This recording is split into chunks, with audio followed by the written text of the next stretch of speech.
Disclaimer. I do not condone smoking in any way whatsoever. Do not smoke. I repeat, do not smoke. Nicotine addiction has made my life so much worse, and I wouldn't wish that on anyone. Any and all depictions of me smoking in this video is comedic, intended to portray smoking as stupid. If you're currently smoking, quit. If you don't smoke, don't start. It will ruin your life. Again, don't smoke.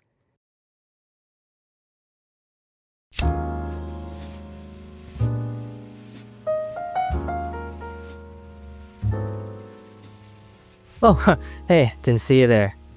Oh, this, Newport. Like to keep it cool. Just kidding. I've actually quit smoking. We could even say I'm an expert in quitting smoking. I've done it 5 times already.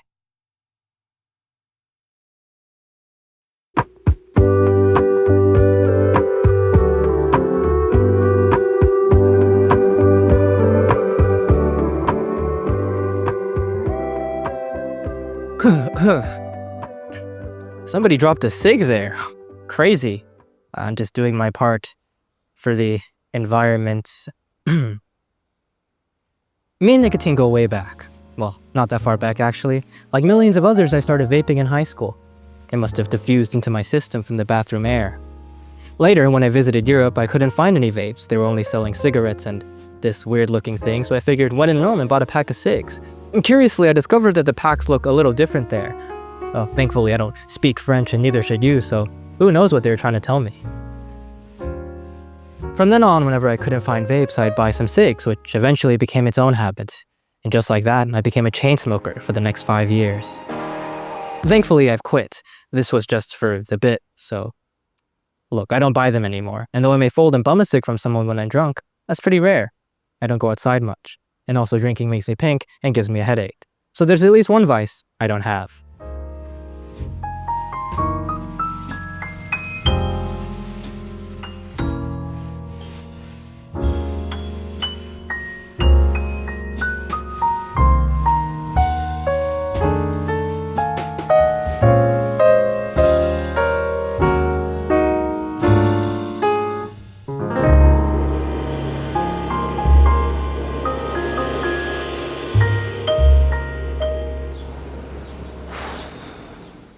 Anyway, is it just me or does it seem like people are starting to smoke again?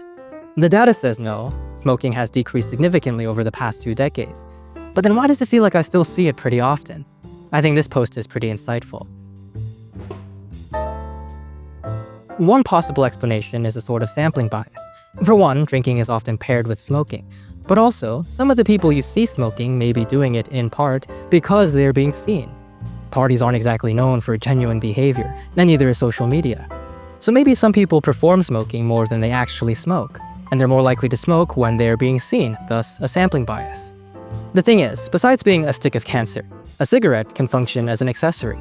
The marketing strategies from the 20th century were so successful that you'll still find a cigarette in every other student film made today. They don't even have to pay for product placements anymore.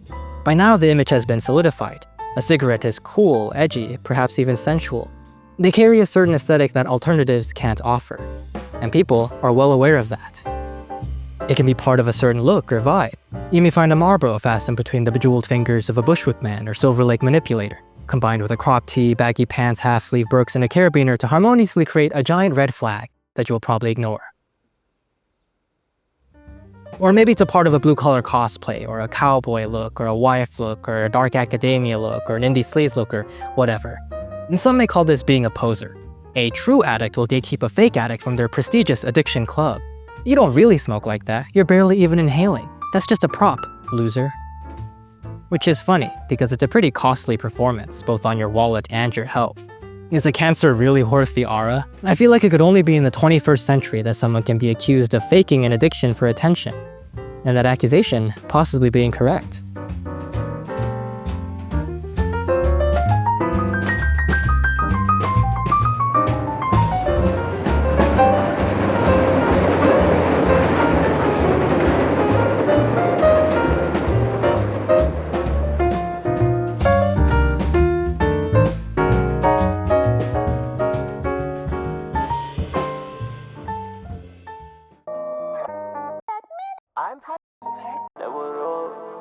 Oh, hey, didn't see you there. Oh, this? Oh, just my annotated copy of the Critique of Practical Reason, long anticipated sequel to the Critique of Pure Reason by Immanuel Kant. I was taking notes on my phone. Isn't reading great? Isn't it normal to like reading? Well, apparently not, because the immediate assumption when someone is out reading in public is that they're faking it. Being performative, virtue signaling, trying to be a vibe, a pick-me. Lately, there's been a lot of talk about performative males online. People have caught on to the current meta of male manipulators, but unfortunately this time around, their features are things that I actually enjoy. But now, I have to be self-conscious about it. But I swear I'm really not like the others. I actually make my own matcha. Pick me. I think it's important to recognize that this is nothing new. There have been male manipulators since the dawn of time. They've left their mark on literature and folklore, for example. Vampires, demons, nefarious creatures skilled in charismatic performance. As someone well into their 20s, I can assure you that this is just the latest version. And there will be other iterations of performativity, riz, and aura every couple years or so. Speaking of which, I feel like the way that aura has entered the common vernacular makes a lot of sense. It just makes explicit something we've always done, trying to appear cool or attractive. Aura points just puts one's perceived desirability or coolness into theoretical units that can be measured, like a currency. You can even go into aura debt and require years of backbreaking labor to recover financially. However, preceding aura is attention. If you do something cool or stupid but there's no one around to see it, you don't really gain or lose aura, unless it's recorded and posted online, therefore drawing attention. So in a way, aura is derived from attention. And like aura, attention is also a sort of currency. Indeed, we pay attention. You can even have a chronic deficit of attention. We all want attention to some extent. Someone's attention is a prerequisite for any sort of compassion or support. And a crying baby is attention-seeking, so that it doesn't starve. What a loser. Fucking dumb baby. Advertisers will pay real money to buy your attention. And speaking of which, this video is sponsored by nobody. Apparently smoking is not advertiser friendly. But you should check out my brother's shop in the description. He sells cute accessories of original characters, perfect for a pick-me like you.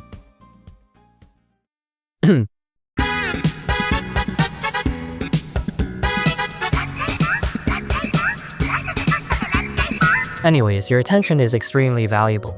Even if you are completely broke, you still have your own mental real estate, which someone out there is willing to buy. Even Discord and WhatsApp are starting to include ads. So if aura and attention are like currencies, then it's natural that one can be too greedy for them. We can all tell when someone is begging for attention. It's unsightly. By now we're very sensitive to what is genuine behavior and what is performative. Hell, people beg for negative attention too. Being a contrarian or a nuisance, or rage baiting on the internet, making it hard to tell whether someone is stupid, evil, or just desperate for impressions. Some will go to greater and greater lengths to get attention, like they're chasing a high. So maybe attention has its own forms of addiction too. Can I see you as my crush?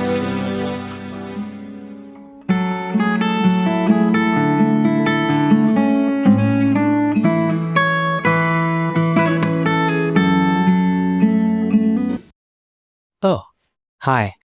I just took a rigorous shower, because smoking makes you stink and gives you acne. Fun fact, I don't know you. That is the biggest reason I started making videos in the first place.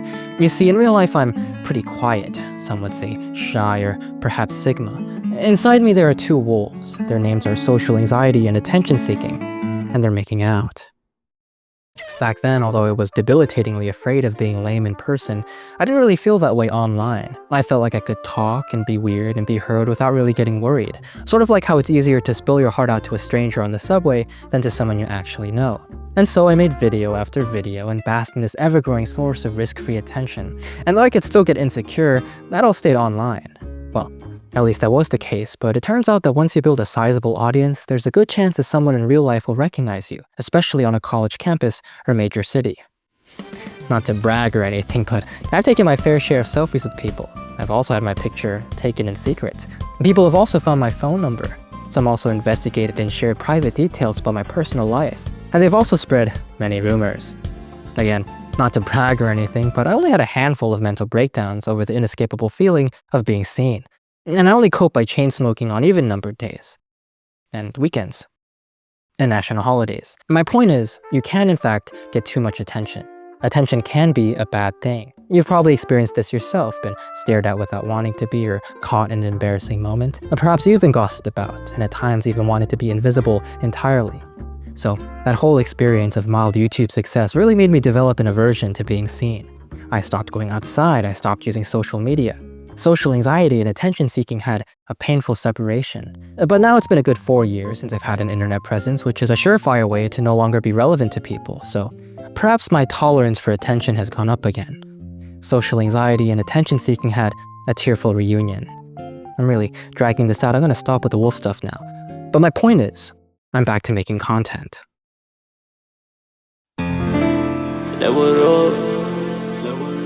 Can I see you as my crush? I will not judge. But what is a content creator? Well, one could say that content creators are in the business of attention. A free platform like YouTube makes its money by selling your attention to advertisers. Accordingly, content creators are paid based on how much of your watch time they can get. Functionally, social media is like a marketplace. The platforms own the real estate, the vendors are the content creators, and the currency is attention. Essentially, attention-seeking becomes one's livelihood. Some thrive in this kind of environment, doing anything and everything to stand out in the crowd. But for others, it can easily feel degrading, like you're some sort of circus animal, always trying to think of new ways to surprise people and keep them in their seats, especially in the middle of a longer video when people start to lose focus. Ah! Yeah. Anyways, the market offers a variety of goods. It's kind of funny how short-form content has taken over the bottom tier. YouTube used to be the silly, stupid way to waste time, but now it's become something a bit more serious. You put on a YouTube video when you have a sufficient amount of time to kill, perhaps the length of a meal or a poop. Otherwise, you just scroll TikTok or whatever. Honestly, I feel like the YouTube meta shifted to longer videos precisely because short-form content took over its original niche. Accordingly, movies and television feel even more serious. It can feel like a Herculean intellectual achievement to sit through an entire movie without looking at your phone. So there are levels to the media we consume in accordance to how much mental bandwidth it takes to consume them. You could even convert between them, like compiling short form into medium form or cutting medium form or long form into short form. Essentially, the market has produced every sort of content imaginable to take whatever amount of time and energy you have available. And even when you're off the apps, they'll try their best to get you back on there, literally begging for your attention. Apple and Meta explicitly try to convince us to pay them to fix screens onto our heads, giving them constant access to our eyes and ears. When you wake up, when you brush your teeth, when you wash your face, when you're in the shower, when you're on the toilet, when you're cooking, when you're eating, when you're cleaning, when you're driving, when you're walking, when you're running, when you're lifting, when you're resting, when you're falling asleep, every waking second of your life is up for grabs. Look at my fucking screen time from a few weeks ago. I had more daily screen time than hours in the day. How is that even possible? This is not normal. I realize I'm sort of projecting here, but basically, I have a content addiction, much like a shopping or gambling addiction, but instead of wasting money, I waste time.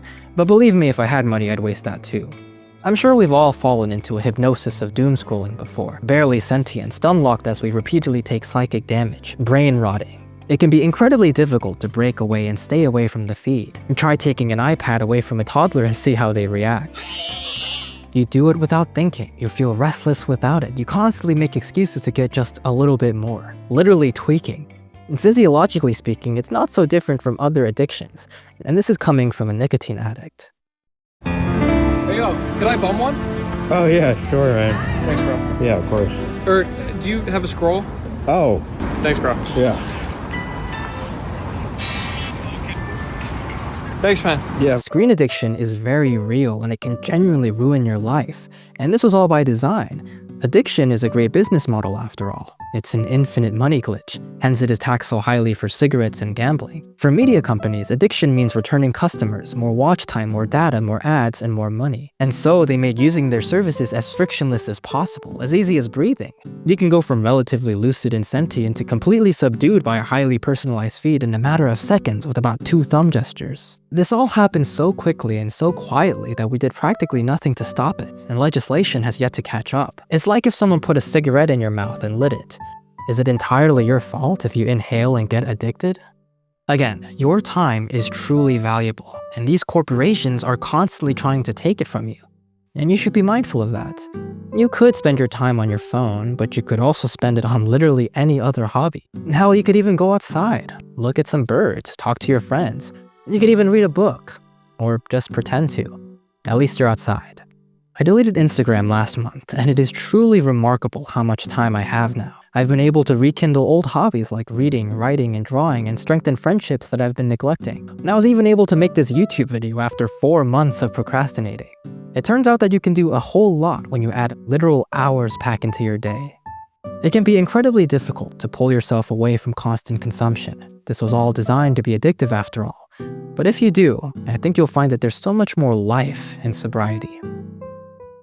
Resume viewing. Resume viewing. Resume viewing. Resume viewing. Resume viewing. Resume viewing. Of course, it's not all bad. I could never really live entirely offline. I sort of grew up here. I've learned a lot online. Math, history, editing, redstone, crosshair placement, wave management. In general, I've become a much more informed person because of the internet. Many of us have gone down rabbit holes before, digging through archives to uncover something otherwise difficult to learn. But nowadays, I move through the internet completely differently. Instead of digging down, I stay at surface level to scroll and scroll, all to end up in essentially the same place. I'm like running on a treadmill. But instead of moving my legs, I flick my thumb up and down, and instead of burning calories, I burn a 16:9 hole straight through my retinas to sear away all those ugly wrinkles on my brain. Clearly, the free hand of the market has me in a chokehold. By now, large corporations have bought out almost all of the traffic on the internet, like buying every highway in the world and filling them with billboards. People don't even bother leaving Twitter to look something up anymore. They just get the in-platform large language model to give them an unreliable answer. It's become so difficult to move through the internet without being bombarded by advertisements or prompted to give data or forced to train someone's AI. These corporations are trying to funnel the entire internet into narrow channels that can be easily monetized. And so we as consumers have to fight against the grain, swim upstream for it to be worthwhile. Their intentions go in one direction while our intentions go another. What's good for their profit margins is rarely what's good for us. Watch time and retention rates are not actually a good gauge for what's worth our attention. Again, there's still so much good on the internet. Accessible information, independent journalism, community organization, mobilization, and resistance. But it's all mixed in with surveillance and suppression and a whole lot of bullshit that distracts, misinforms, or outright manipulates. And then suddenly the burden is on us to sift through all the garbage, which isn't exactly easy under a sort of addiction. And in all of this, good and bad, the ones quietly, reliably profiting are the platforms and search engines and countless other mechanisms that have been thoroughly engineered to exploit every part of our brains to make shareholders richer. They slowly mutated these technologies from tools to drugs that they can profit off of.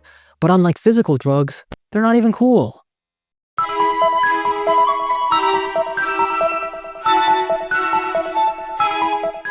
Your attention is truly valuable and very consequential, much like a currency. We can be very neurotic and invested in how we receive and pay attention to each other, but we're often less cognizant of how we spend it on our devices and give to soulless corporations. Like with any other currency, it's often better to invest it into something long-term and fulfilling rather than burning it on something temporary. Let's not forget how performative corporations are. They're the real manipulators, except their act isn't ambiguous at all.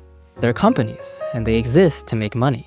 You should seriously be picky about where you spend your money and your time. It's one of the few ways that we still have just a little bit of power in this world that we live in. And if you don't treat it as valuable, someone will take it from you before you even notice. Anyways, thanks for watching. Seriously, I appreciate it. 20 minutes is not a short amount of time. And also thanks for all the kind comments in the last video. It made me feel less alone and worthless. And again, one more time, do not smoke. It sucks. It will kill you, and it has ruined my life. Avoid that shit at all costs, even though I make it look really cool. Okay, just kidding, bad joke. It's stupid. It's really bad for you, and it's stupid. Don't smoke. If you start smoking because of this video, I will kill myself. Oh, and check out the shop. It's cute, no? Bye. Okay, bye. Okay, bye.